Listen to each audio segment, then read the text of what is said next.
Pues tenemos la fortuna de contar con Javier Franco San Sebastián, que es doctor en Biología por la UPV y trabaja como investigador en ANSTI en proyectos relacionados con la biodiversidad marina, con el estado de calidad de la costa y los estuarios, la ecología marina, el impacto de las actividades humanas en el medio marino.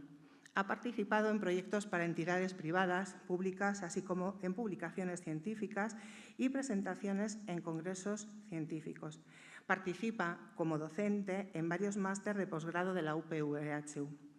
Y, como podemos ver, también colabora y promueve actividades de difusión como esta y comunicación de la ciencia, pues para que la ciencia no sea ese tan gran desconocido, no se quede solo en los papeles entre científicos y veamos que es también una herramienta, que deberíamos conocer más la ciudadanía, pues para tomar pues mejores decisiones en todos los ámbitos, ¿no? Y para eso pues le damos paso. Muy bien, eskerrik asko, Mila, y eskerrik asko Nakusarbe por la organización una vez más, tercer año de estas jornadas, de esta semana del medio ambiente y los océanos. Y este año además con el reto de hacerlo en 3 centros que, bien sabes, yo creo que es muy meritorio. Así que nada, bueno, ya me ha presentado Mila, así que voy directamente. Yo os voy a hablar de los océanos y el cambio global. Y lo he llamado así historias locales de retos mundiales porque yo creo que realmente el cambio global, como otras cuestiones ambientales, son un reto a escala planetaria y podemos ver los efectos de los principales factores del cambio global a nivel local, que es lo que yo creo que muchas veces nos atrae más. No solo hablar de lo que está pasando en el Quinto Pino, sea ese sitio donde sea, sino lo que está pasando en nuestro entorno. Bueno, a modo de introducción, ya sabéis que nuestro planeta está experimentando grandes cambios causados por nosotros, por los seres humanos, y estas alteraciones están provocando una gran pérdida de biodiversidad a escala mundial y también una pérdida de lo que se llaman los servicios ecosistémicos y también el funcionamiento de la Tierra. Luego vamos a ver lo que son los servicios ecosistémicos. Este concepto del cambio global hace referencia a ese conjunto de cambios y transformaciones a gran escala producto de las actividades humanas. Y los factores implicados en el cambio global actúan a diferentes escalas espaciales y temporales. Por eso lo de a escala planetaria, pero también a escala local. Mis principales objetivos de esta charla van a ser 4 y van a ser muy poco ambiciosos, pero ambiciosos. Muchas veces asistimos a charlas y no sé si nos quedamos con mucho mensaje. Yo quiero solo que queden 4 mensajes. Primero, entender el concepto del cambio global. Segundo, entender cuáles son los principales factores del cambio global. Tercero, ver cómo actúa ese cambio global a escala planetaria.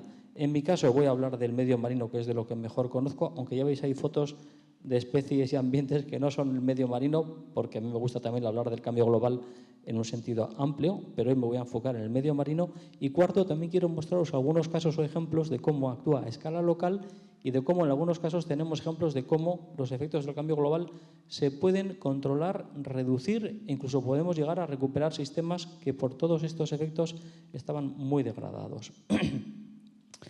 Aquí veis, el cambio global afecta a la biodiversidad a escala planetaria. Ya sabéis probablemente que a lo largo de la historia de la vida en la Tierra, que ya son muchos cientos y miles de millones de años, ha habido grandes extinciones. Se considera que ha habido 5 grandes extinciones. La más potente, sin duda, la del Pérmico, esta de aquí, no la más conocida. En la extinción del Pérmico se calcula, bueno, que esto fue hace unos 225 millones de años, que se extinguieron más del 95% de las especies de la Tierra.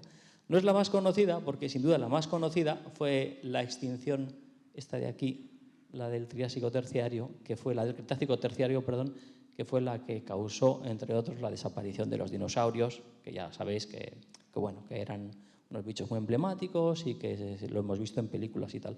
Lo más importante es que en los últimos años estamos siendo testigos de lo que ya se denomina por mucha gente la sexta extinción. Y es una extinción que no es por causas naturales, es por causas antrópicas. Los seres humanos lo estamos ocasionando y sobre todo lo que le diferencia de las anteriores es que el ritmo de pérdida de especies está siendo mucho más rápido que en las extinciones anteriores. Aquí veis, por ejemplo, las tasas de extinción de los últimos 500 años más o menos, 500 y poco, para diferentes grupos. Y como veis, por ejemplo, el grupo que tiene unas tasas de extinción más altas es de los anfibios, seguido por los mamíferos, las aves, los reptiles y los peces. Y también a modo de contexto, quería explicaros el concepto de servicios ecosistémicos, que igual no lo habéis oído nunca. Los servicios ecosistémicos es aquello que el planeta y los procesos naturales proporcionan al ser humano. Y hay diferentes tipos de servicios ecosistémicos. Los más conocidos son los servicios que se llaman de aprovisionamiento, que es aquellos recursos que la Tierra ofrece a los seres. Bueno, cuando digo ofrece no es que lo ofrezca, sino que los seres humanos aprovechamos de lo que produce la Tierra, que puede ser alimento, que puede ser comida, que puede ser agua, pueden ser muchas cosas. Hay también otro tipo de servicios que son los servicios reguladores. Por ejemplo, el planeta actúa como sistema que regula el clima o que regula los ciclos del agua o los ciclos de oxígeno o los ciclos de carbono. Y eso hace, entre otros, que nosotros también podamos vivir como vivimos, de una manera, yo diría que en general, pues bastante buena, salvo en algunas zonas donde pues no viven tan bien. Y en tercer lugar, tendríamos también los servicios que son más de tipo de recreacional o de bienestar y que, por ejemplo, es la satisfacción que nos proporciona pasear por el campo, observar la naturaleza, aquellos que tienen que ver con el ejercicio y el deporte en el medio ambiente o, por ejemplo, en algunos casos, para quien lo sea, pues servicios que se asocian a cierto grado de espiritualidad, que son como más intangibles. Es importante que veamos esto para que entendamos también que los factores del cambio global actúan también reduciendo la capacidad que tiene nuestro planeta para proporcionarnos todos estos servicios ecosistémicos. Y aquí enlazamos con un concepto que hemos visto esta mañana, que hoy en día está muy en boga, que es el de una salud.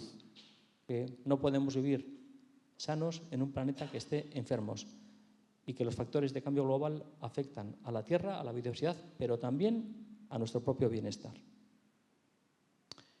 Aquí quería poner esta imagen ya contextualizando más, que yo voy a hablar sobre todo del medio marino, de los océanos. Recordamos, es un tipo de ecosistemas muy importante. El 71% de la superficie de la Tierra está ocupada por mar. Y el agua del mar alberga el 97,5% aproximadamente de todo el agua que hay en el planeta. El agua dulce es solo un 2,5%. Y he puesto esta frase que me gusta mucho porque es la frase de un libro de ecología de uno de los grandes ecólogos que ha habido en la historia, que era un catalán, Ramón Margalef, en referencia para cualquier ecólogo, y tiene un libro que lo tengo yo, que se llama Planeta Azul, Planeta Verde. Lo que está entre paréntesis lo he puesto yo, porque yo creo que le falta el planeta blanco, que ahí están los casquetes, tanto del Ártico como de la Antártida, que proporcionan también un color blanco cuando se la ve desde lejos. Y también como contexto importante que sepamos que las presiones que ejercemos los seres humanos sobre el medio marino van en aumento. Esto es una imagen, obviamente es una infografía, no es una fotografía, es una imagen como idealizada de los diferentes tipos, y faltan algunas, actividades humanas que hoy en día tenemos en el medio marino cercano, en el Golfo de Vizcaya, en el Cantábrico. Esto, de hecho, es la costa vasca, es una representación de la costa vasca. Aquí veis el estuario del... Yo soy de Bilbao, entonces el estuario del Nervión es importante, siempre es importante. Y tenemos toda la costa, aquí estaría Hondarribia, y todo tipo de actividades, muchas de ellas ligadas, por ejemplo, a la actividad pesquera, pero también tenemos, por ejemplo, deportes como el surf o las traineras, alguna instalación de acuicultura. Vamos a tener cada vez más aerogeneradores en el medio marino. En algunas zonas del mundo, de Europa, hay ya grandes parques eólicos. Vemos también barcos que dragan el fondo o que echan al dragado. Vemos también la plataforma de gas de la gaviota. Vemos también actividades de ocio, como es la observación de cetáceos. Un montón de actividades. Y esto supone un reto también desde el punto de vista de la conservación, de la planificación y de intentar que no haya conflictos de usos en el medio marino. Bueno, ¿cuáles son, entrando ya en materia más directamente, cuáles son los principales componentes del cambio global y cuál es la importancia de cada uno? El cambio global, vais a ver en diferentes publicaciones o referencias, no van a ser exactamente estos factores. A mí, yo suelo quedarme con estos 5, que yo creo que engloban bastante bien los más importantes. La alteración y degradación de hábitats y ecosistemas, la explotación y sobreexplotación de los recursos, el cambio climático y sus efectos, la contaminación y las especies exóticas invasoras. El orden en el que los he planteado no es un orden aleatorio, es el orden que se ha establecido en el último informe que ha hecho el IPBES, que ahora os voy a decir qué es el IPBES, en cuanto a la importancia que tiene cada uno de estos factores de cambio global sobre la biodiversidad y los servicios ecosistémicos. O sea, el más importante, el que más está afectando negativamente sería el primero y en orden progresivo hasta el último, que también es importante, pero sería de estos 5 el que menos peso tiene. El IPBES es una entidad, un organismo internacional similar al Panel Internacional de Cambio Climático, solo que en este caso es el Panel Internacional de la Biodiversidad y los Servicios Ecosistémicos. Y de manera similar a lo que hace el Panel Internacional de Cambio Climático, o sea, el IPCC, pues también el IPBES saca sus evaluaciones y sus informes cada ciertos años en el que hace una evaluación con un montón de bibliografía y un montón de expertos de cuál es el estado de la biodiversidad y los servicios ecosistémicos, cuáles son sus tendencias y cuáles son los factores que les están afectando. Vais a ver varias referencias al IPBES en esta presentación. Estos serían, para diferentes grupos animales, los principales factores de pérdida de biodiversidad a escala mundial. Y como veis, aquí hay algunos que aparecen con mucha importancia. El primero de ellos, pérdida de hábitat, degradación de hábitat, pérdida de ecosistemas, ese color naranjita. Bueno, pues eso afecta a todos los grupos que se han evaluado. Por ejemplo, el tema de las especies invasoras en algunos casos puede ser más importante que otros factores, pero por ejemplo también la sobreexplotación de los recursos, ya veis aquí en este color rojo, que es también otro de los principales problemas. Y en algunos casos también el cambio climático y la contaminación. Empezando por el primero de ellos, yo voy a daros solo una pincelada, unas poquitas diapos, 2 o 3 diapos de cada tema porque no nos da tiempo a más. Es solo para presentar algunos ejemplos de pérdida de hábitats. Bueno, esto yo creo que ya sabéis qué zona es. Esto es Benidorm. Hace 50, 60, 70 años debía ser una zona muy chula.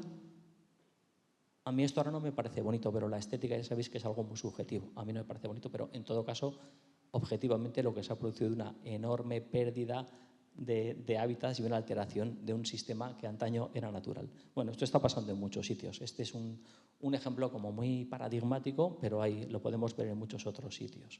Esto, por ejemplo, son las tendencias que, como veis, son decrecientes en cuanto a la superficie que ocupan los humedales. Los humedales son ecosistemas que antaño eran mucho más abundantes, ocupaban mucha más extensión, los hemos ido perdiendo. Ha habido casos también de recuperación de algunos sistemas húmedos. Aquí en Gasteiz tenemos uno conocido, en algunas otras zonas también los hay, pero en general, como veis, la tendencia de las zonas húmedas es una tendencia de descenso y especialmente en el caso de Latinoamérica, que sería este color naranja oscuro. En el resto de los continentes, en todo caso, es una tendencia también regresiva. El caso de los manglares, que es uno de los tipos de ecosistemas húmedos o de humedales más importantes en las zonas tropicales y subtropicales. Aquí no tenemos manglares, pero como veis sí que los manglares están distribuidos en buena parte del planeta, pero sobre todo exclusivamente en zonas tropicales y subtropicales. Bueno, pues 1/3 de los manglares ha desaparecido en los últimos 25 años y se ha dado un 35% de este declive debido a la transformación para acuicultura. En los manglares, las zonas ocupadas por manglares han sido ocupadas para acuicultura, sobre todo de crustáceos, tipo langostinos y este tipo de comidas. Bueno, segundo tema. No, estamos en el primer tema todavía. Ejemplos más cercanos que tenemos de pérdida de hábitats, de alteración de hábitats. Os he puesto aquí 2 imágenes que son para mí, no voy a decir que son los extremos, pero están cerca de los extremos cada una. Hábitats que se mantienen relativamente bien conservados, y digo relativamente porque si miramos un poquito podemos ver también los signos de la alteración humana en estuarios como el de Urdaibai, que yo diría que es, en mi opinión, el mejor conservado de toda la costa vasca. Y tenemos otros sistemas estuáricos que hoy en día son difícilmente reconocibles como estuarios, como es, por ejemplo, el estuario del Nervión. Y además esta foto es de un lugar también como muy emblemático, que es, igual conocéis un poquito, esto es Lamiaco, es enfrente de los antiguos Altos Hornos de Vizcaya. Esta zona en su momento, estos sedimentos en su momento podían ser de los más contaminados de Europa, por toda la actividad industrial que se realizaba además con malas condiciones desde el punto de vista de la gestión de los vertidos y de los residuos y de la contaminación. ¿Cuál es la superficie que se ha perdido de los estuarios? Esto se refiere a los estuarios en la costa vasca. Bueno, pues hubo un estudio hace unos cuantos años. Está un poco anticuado. La verdad es que tendríamos que actualizarlo. En algunos casos sigue siendo válido porque no ha cambiado mucho, en otros sí. pero como veis, la parte roja de la tarta corresponde a la superficie perdida, desde lo que se llama la superficie original, o lo que se dice la superficie original. No me voy a meter en muchos detalles técnicos. Si alguien quiere luego preguntarme cómo calculamos la superficie original, lo explicamos, pero de momento que sepáis que estas son las tasas de pérdida, los porcentajes de pérdida respecto a lo que era el estuario originalmente hace unos 5.000, 6.000 años. Bueno, pues como veis, en algunos casos se ha perdido casi todo, como en el Urumea, el Oria, bueno, en el Urumea casi todo, en el Oria, Oiartzun, Bidasoa, Deba, Urola, pues buena parte, también en Ratibay, y en algunos otros bastante menos. En Oca y en Lea, o sea, en Urdaibai y en Plencia, donde menos se ha perdido. Igual os puede parecer curioso lo del Nervión, que parece que se ha perdido poco respecto a lo que se mantiene, pero pasa una cosa, y es que esto no es trampa, es simplemente que en la historia del Nervión los límites del estuario llegan hasta aquí, y toda esta zona que ocupa la mayor parte, que es el Abra exterior, de momento se mantiene como lámina de agua.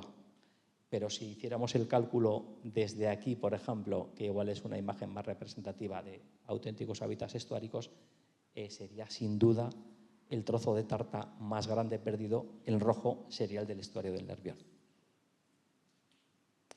¿Y cómo están algunos hábitats de especial importancia en el País Vasco? Bueno, pues este es un trabajo que venimos haciendo desde hace ya bastantes años para conocer cuál es el estado de las praderas marinas de nuestro estuario. Las praderas marinas son formaciones vegetales que de primeras parece que son algas, pero que no son algas, son plantas que viven en el medio marino, en el estuario. En el Mediterráneo, la más conocida sin duda, igual lo habéis oído hablar, son las praderas de Posidonia. Aquí no tenemos Posidonia, pero sí tenemos praderas de Zostera. Y lo que estamos viendo, praderas de Zostera, en los últimos años, pues en algunos estuarios, especialmente en Urdaibai, que es donde más extensas son, están aumentando. O sea que hay signos positivos en algunos casos. Y en otros estuarios también se están recuperando. En otros se perdieron definitivamente. Hoy en día en el Nervión no tenemos praderas de fanerógamas desde hace mucho tiempo. ¿Serían recuperables? Quizás sí. También es otro tema. El tema de la restauración es otro temazo, pero que es que no me da tiempo, no nos va a dar tiempo a tratar todos hoy. Segundo tema, la explotación de los recursos, que en muchos casos es sobreexplotación de los recursos. Y hablando del medio marino, pues os voy a hablar un poquito, unas pinceladas de la pesca. Esto es para que veáis Europa, diferentes zonas de Europa, cuál es el estado de diferentes stocks, o sea, poblaciones de recursos pesqueros, o sea, de peces de interés comercial y que se explotan. No os voy a explicar mucho los colores, simplemente, como siempre, en el semáforo, verde bueno, rojo, naranja, amarillo, naranja peor y rojo malo. Como veis, especialmente en la zona del Mediterráneo, buena parte de las poblaciones de peces de interés comercial están en mal estado, mientras que hacia el norte pues están en mejor estado. Yo creo que esto en parte sí que es debido a una mejor gestión en los países del norte en general. También creo que en esto se está mejorando bastante en las últimas décadas. Y es que lo que se está produciendo en todo caso desde hace ya bastante tiempo, es lo que definió Daniel Pauling, que es un experto en materia de pesca, es que como cada vez se ha ido explotando más los recursos pesqueros, cada vez las flotas tienen que ir a zonas más alejadas, a zonas más profundas y sobre peces cada vez más pequeños, porque los peces grandes, los grandes predadores, en buena parte hemos ido acabando con ellos. También hay signos aquí de cierto optimismo para algunas especies especialmente importantes, por ejemplo, de túnidos. Hay algunas especies de túnidos que lo han pasado mal, pero que hoy en día están mejor. Yo creo que eso en buena parte es porque cada vez hay mejor conocimiento, aquí lo que decías, Mila, la importancia del conocimiento para la buena gestión.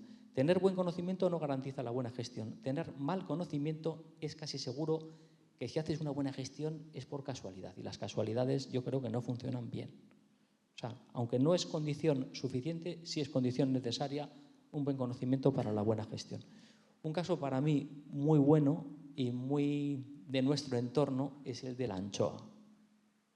Ese pez tan emblemático, que me parece que está buenísimo, por cierto.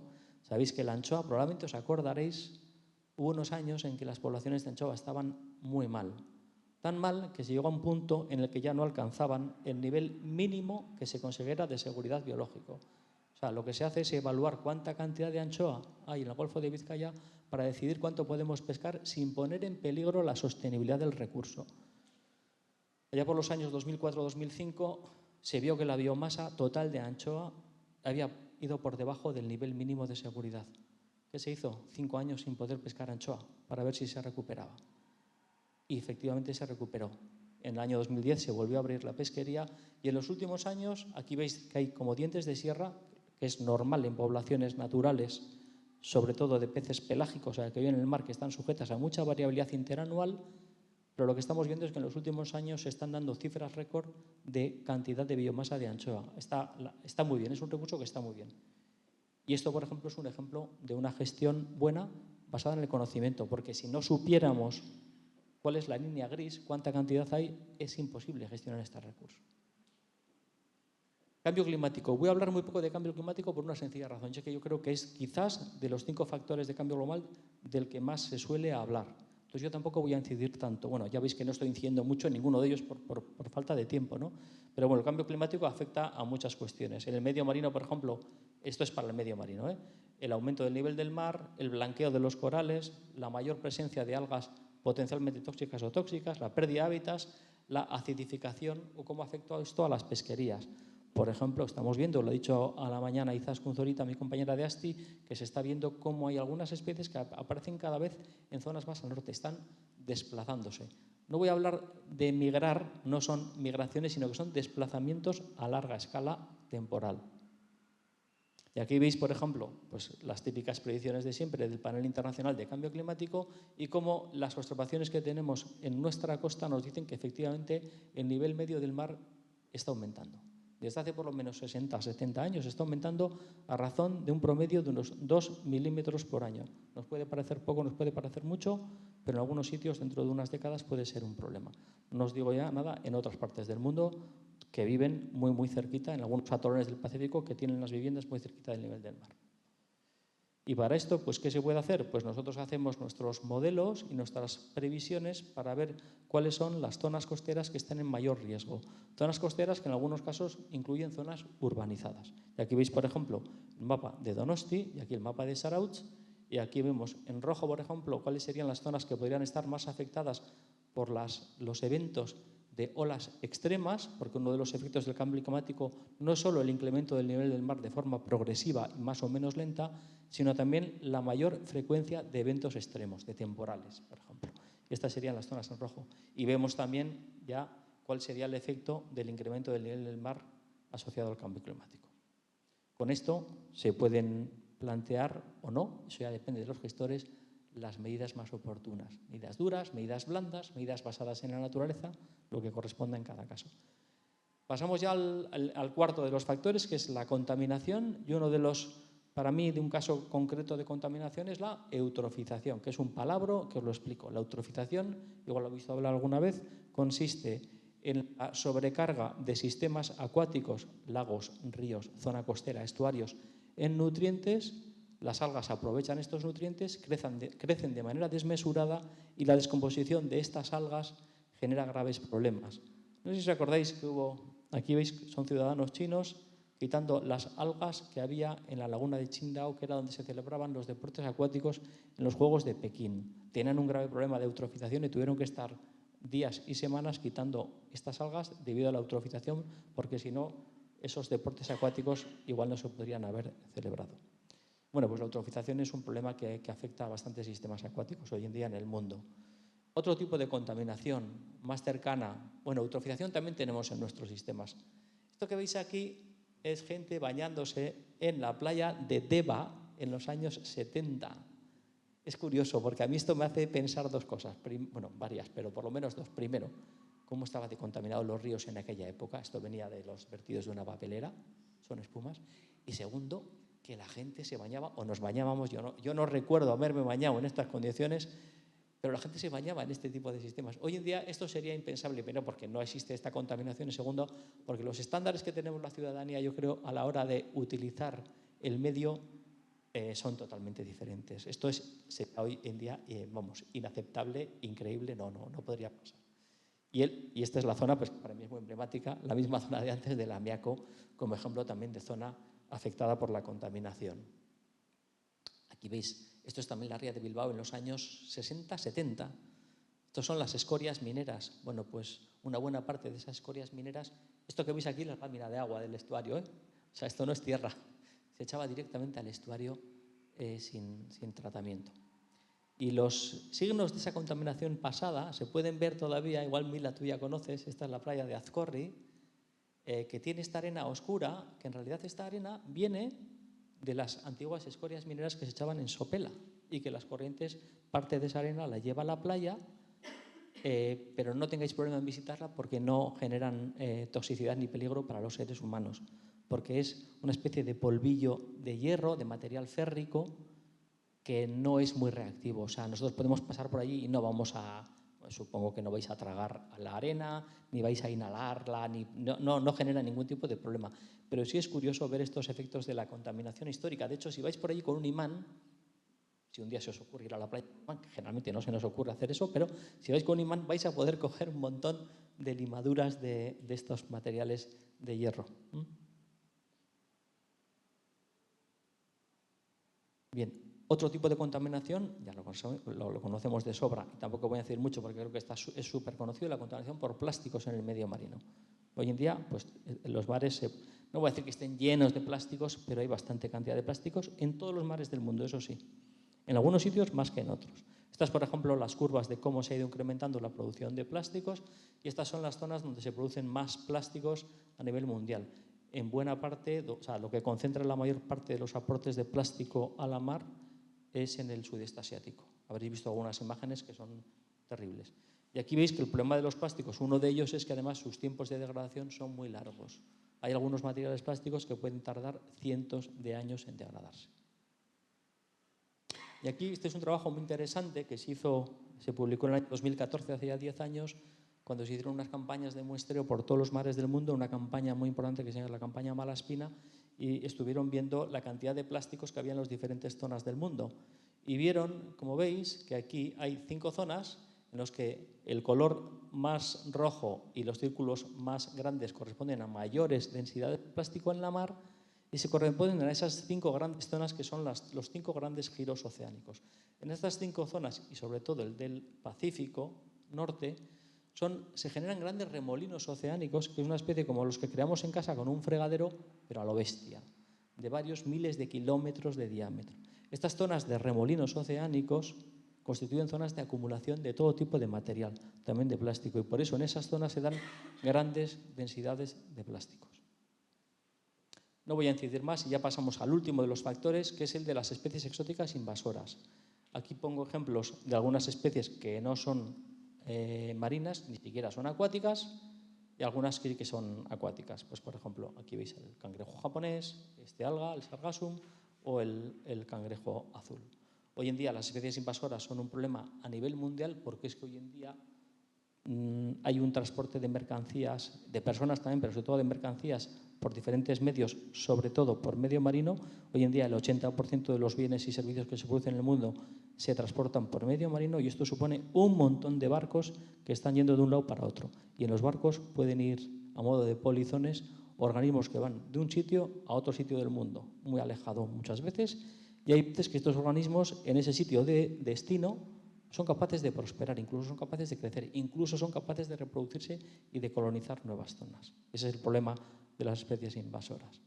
Aquí veis cómo las principales vías de entrada de especies invasoras en Europa, en diferentes zonas de Europa, son sobre todo el tráfico marítimo y la acuicultura. En algunos casos también los canales que conectan diferentes mares, sobre todo aquí veis, por ejemplo, en el caso del canal de Suez, pues obviamente en esta zona es el factor más importante. Y voy a acabar, porque no sé si he sido muy pesimista o no. Bueno, yo creo que tampoco. Simplemente he intentado presentar los factores de cambio global, he intentado ser bastante neutro, pero sí me gusta acabar con un caso que yo creo que nos puede reconciliar un poco con lo que a veces hacemos los seres humanos para recuperar sistemas degradados. También es verdad que a veces lo hacemos porque no nos queda más remedio, porque la situación se ha vuelto tan insostenible que no había manera. Como esa imagen de la gente bañándose con espumas, eso ya no hay una decisión, eso es que es necesario hacer algo. Bueno, el caso de la recuperación del estuario del Nervión, como sabéis, la ría de Bilbao, un sistema muy contaminado hasta los años 80, hasta los finales de los 80, con toda la actividad industrial, el puerto, las industrias, la minería, vertidos sin depurar al estuario. La situación llegó a ser crítica, lo que se ha denominado una auténtica cloaca. Entonces, en el año 79 se aprobó el plan de saneamiento y se han ido implementando actuaciones, sobre todo los sistemas de depuración, para ir recuperando el sistema desde el punto de vista ambiental. Y como fruto de todo ese trabajo, uno de los principales indicadores de cuál era el estado de salud del sistema, que es la cantidad de oxígeno que hay en el agua, porque el oxígeno lo necesitamos prácticamente todos los organismos en la Tierra, necesitamos oxígeno para respirar, también los organismos acuáticos. Como veis, partíamos de unos niveles de oxigenación muy bajos, por debajo del 60%, que era el estándar de calidad que se puso en aquel momento.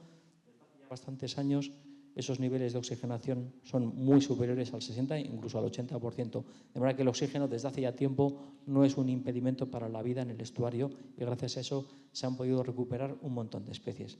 Aquí veis, por ejemplo, cómo se han ido recuperando las especies de peces que viven en el estuario del Nervión en el mismo Bilbao. Y cuando yo digo en el mismo Bilbao, o sea, debajo de San Mames. Ahí en el tramo que hay entre el puente de Euskalduna. Más de Bilbao no se puede ser, que los lenguados estos son más de Bilbao que, bueno, los que viven ahí entre el puente de Euskalduna y la curva de Olabeaga, que es una de las zonas donde los estudiamos. Bueno, pues hasta el año 2002 no encontrábamos nada cuando hacíamos pescas con las redes de arrastre en esta zona. No encontrábamos nada, peces, ni crustáceos, o sea, cangrejos ni nada. En el año 2002 empezamos a encontrar, y no es casualidad, porque justo el año anterior se había puesto en marcha en la depuradora de Galindo el sistema de tratamiento biológico, que depura mucho más que el sistema primario. Y a partir de ahí, pues el número de especies que hemos ido encontrando, con sus altos y bajos, pero la tendencia, como veis, general es muy positiva, pues ha ido incrementándose. Y hoy en día lo normal es que tengamos entre 10, 15, 20 especies de peces y en torno a las 10 especies, entre 5 y 10 especies de crustáceos, siempre que vamos a los muestreos. O sea que cuando paséis por la ría de Bilbao, por ahí por San Mamés, miréis la ría y pensáis la cantidad de peces que hay aquí abajo. Y esto fue pues gracias a todo el esfuerzo del sistema de saneamiento, que por cierto ha sido pagado, aparte de por instituciones, también por toda la ciudadanía. Y este es un esquema que hace años hicimos, bueno, hizo un infógrafo muy bueno sobre el proceso de recuperación. Importante también, nosotros intentamos dar a conocer todo esto porque, lo acabamos de decir, la ciudadanía vamos pagando también el sistema de saneamiento y creemos que es importante que la ciudadanía sepa cómo se invierte ese dinero y en qué se está notando. Se está notando, entre otras cosas, en la recuperación de la ría, lo cual también hace que hoy en día sea posible que los seres humanos disfrutemos de la ría pues andando por las orillas, cosa que hace 50 años no era un disfrute, ya os lo puedo asegurar, o haciendo piragüismo, o haciendo regatas traineras, o haciendo pesca sin muerte, deportes acuáticos, de vez en cuando algún triatlón, en fin, un montón de usos. Nos vamos a bañar a las playas de Las Arenas, Areaga y Arrigunaga, que hace 50 años, os puedo asegurar, no estaban en condiciones de baño. Esos son los servicios ecosistémicos de los que hablábamos al principio. Y ya por último, deciros también que no solo estudiamos el estuario del Nervión, sino que hay una red de seguimiento del estado de calidad de todos los estuarios y la costa del País Vasco que hacemos desde ASTI para la Agencia Vasca del Agua, que tiene un montón de trabajo de muchísima gente, desde diseñando los trabajos, yendo al campo a tomar los datos o a tomar las muestras y todo el trabajo del laboratorio y el procesado de los datos y la elaboración de los informes. Por cierto, informes que están disponibles de acceso público. Si alguien quiere consultarlos, pues me decís luego y os mando los enlaces. ¿Y qué nos dicen pues estos informes? Pues que poco a poco, y esto es un proceso progresivo, poco a poco, porque esto es una carrera de fondo, los sistemas estuáricos y la costa del País Vasco va estando cada vez en mejor estado. Cada vez predominan más los colores verdes y en algunos casos los azules que los colores rojos, los naranjas y en algunos casos los amarillos. Pero esto es un proceso, como digo, a larga escala. Y esto es lo que os quería contar. Me he pasado del tiempo, creo que bastante.